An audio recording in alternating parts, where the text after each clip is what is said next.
أدرجنا لأول مرة البلاي أوف، وهو اللعب من أجل الحصول على بطولة الجزائر، يعني تحديد بطل للجزائر. ستقام لأول مرة في هذا الموسم الكأس الممتازة التي للفئات الشبانية التي تم إدراجها أيضا هذا الموسم.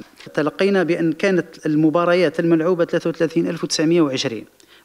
ينقص رقم معين، يزيد رقم معين، ولكن هذه هي الحوصلة وهي حوصلة إيجابية جدا مقارنة مع المواسم السابقة. 333 و900 أدارها 9203 حكما، وكان من بينهما حكما متطوعا 500 حكما متطوعا. معناها حتى المديرية التقنية للتحكيم ساهمت بشكل كبير في إدراج الحكام الذين هم تحت تربصات تكوينية ضمن البرنامج العام للمديرية التقنية للتحكيم.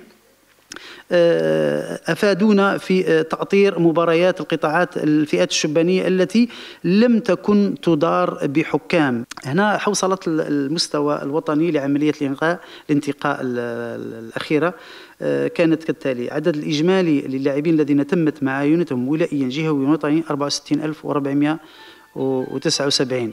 بما أن الجزائر قارة، فارتأينا بأن تنزل المديرية التقنية الوطنية بطواقمها إلى مدينة تمن راست، وأجرينا هناك تجمعا ضم تمن راست، فندية تمن راست، إيليزي، عين قزام، عين صالح، جانة، الدبداب، برج الحواس، في أيام 13 14 15 ماي بتمن راست، وكان له صدى إيجابي.